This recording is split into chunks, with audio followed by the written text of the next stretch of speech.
चोरी का आगाज़ मैंने खाने की वजह से किया। वजह भूख थी, जहाँ पे एक रोटी मिलती थी तो मुझे भूख दो की होती थी। घरों में घुस के बस रोटी चोरी किया करता था। मेरा उस्ताद है जो जिसको मैंने कहा है कि भाई मुझे रोटी चाहिए, तो वो मुझे कहता था कि भाई तू इस पारा हिफज करेगा तो तब तो तेरी 1.5 रोटी करूँगा। अस्सलाम वालेकुम।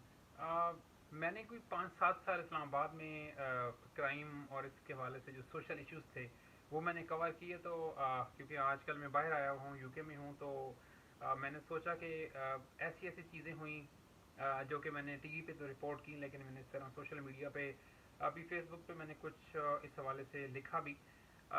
लेकिन कुछ ऐसे यादगार वाक़यात थे जो कि मैंने सोचा है कि मैं आपके साथ एक एक करके शेयर करूँगा। अ, मैंने कई वाक़यात कवर किए। आपने सोशल मीडिया पे अगर मुझे फॉलो कर रहे हैं तो देखा भी होगा कि मुख्तलिफ जराइम पेशा अनासर पकड़े जाते थे, हम रोज़ रिपोर्ट करते थे। खैर, उनमें से एक बड़ा मशहूर केस था। एक लड़का था जिसकी एज तकरीबन 18-19 साल होगी। उसका आईडी कार्ड भी नहीं बना था जब उसको पहली बार पकड़ा गया। शबीर के नाम से वो मशहूर था इस्लामाबाद में। और एक ह्यूमन इंटरेस्ट की, ह्यूमन एंगलिंग की स्टोरी इस वक्त बनी जब मैंने उसका इंटरव्यू किया। तो ये पहले आपने उसकी बातें सुनी भी कि उसने जो चोरी का आगाज़ था वो रोटी से किया था।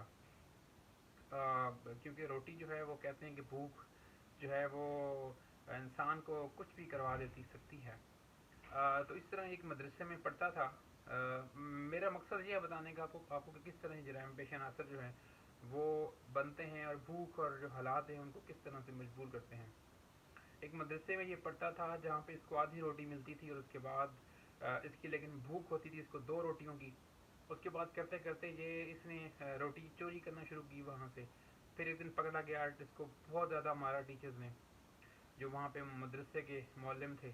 फिर वे वहाँ से भाग गया। फिर इसने और चोरियाँ शुरू कर दी। फिर इसने किसी स्टोर से 10,000 रुपये पहली दफ़ा जो चोरी किए थे, अदालत में पेश हुआ तो जज ने कहा कि 10,000 के एवज जो है ना इसको ज़मानत दे दें क्योंकि ये अंडर एज है।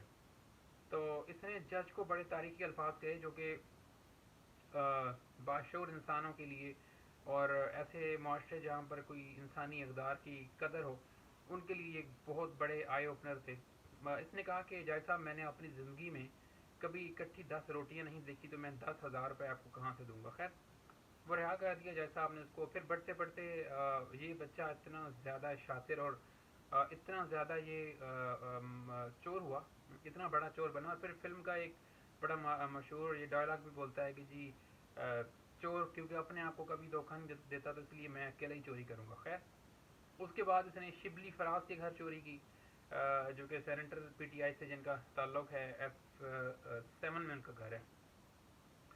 तो हमने वो रिपोर्ट चलाई। तो शिबली फराज साहब जो है उन्होंने रब्ता किया और उनकी मिसेज ने, उन्होंने कहा कि इस रिपोर्ट को देख के हमें यूँ लगता है कि जैसे हम मुजरिम हैं और ये बच्चा जो है वो मजलूम है। खैर, पूरा मुआशरा ही उस बच्चे का मुजरिम था। इसने वहाँ पे उनके घर से और इसके इसके शौक भी बड़े अजीब अजीब से, बड़ी बड़ी गाड़ियाँ, मर्सिडीज, BMW ये उठाता था, उनमें बैठता था, जहाँ पर उसका फ्यूल ख़त्म हो वहीं पर छोड़ के आगे भाग जाता था।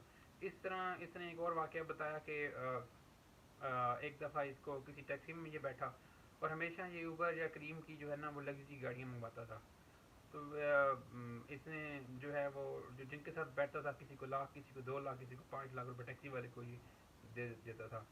उसके अलावा इसने आर्मी के जनरल्स के घर चोरियाँ की, लाहौर में DHA में। उसके अलावा जो हुक्मरान जमात है नून लीग, मियाँ नवाज शरीफ साहब के भाई अब्बास शरीफ, जो कि अब वफात पा चुके हैं, उनके घर इसने चोरी की। और छोटी सी उम्र में इसने बहुत ही ज़्यादा चोरियाँ की। खैर, इस्लामाबाद पुलिस ने इसको कई बार गिरफ्तार किया, फिर ये छूट जाता है। तो ये एक बड़ी इंटरेस्टिंग स्टोरी थी कि किस तरह से एक रोटी ने एक बच्चे को डकैत बना दी। और अभी जब मैं ये वीडियो रिकॉर्ड कर रहा हूँ, अभी भी डेफिनेटली वो या तो जेल में होगा, मेरी इतलात के मुताबिक अभी पुलिस को मतलूब है वो, उसके ऊपर कई केसेस चल रहे हैं और वो अभी भी वही इस अपने काम से बाज नहीं आया।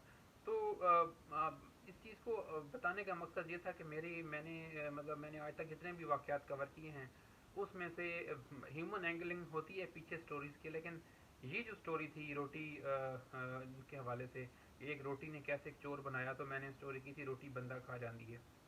तो बिल्कुल ऐसा ही है। और یہ جو شروع سے جو جنگ و جدل اور یہ چیزیں چل رہی ہیں اس کی بنیادی جو اس کی ریزن ہوتی ہے وہ آپ کی اکانومی ہوتی ہے، اور اگر آپ کی اکانومی اسٹرانگ ہو تو آپ کیوں جرائم پیشہ جو ایکٹیویٹیز ہیں ان کی طرف کسی کا جانے کا جو ہے وہ دل نہیں ہوتا۔ بہرحال یہ ایک اسٹوری تھی، اس کے علاوہ میں آپ سے اور مزید شیئر کروں گا میڈیا کے حوالے سے۔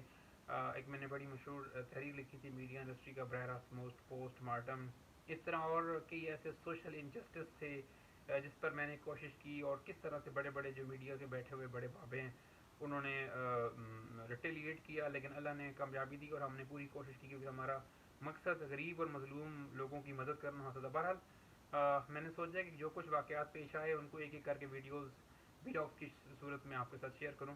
بہرحال آپ بتائیں گے آپ کا رسپانس کہ آپ کو یہ کتنے پسند آئے ہیں یا نہیں ہے۔ بہت شکریہ، تھینک یو۔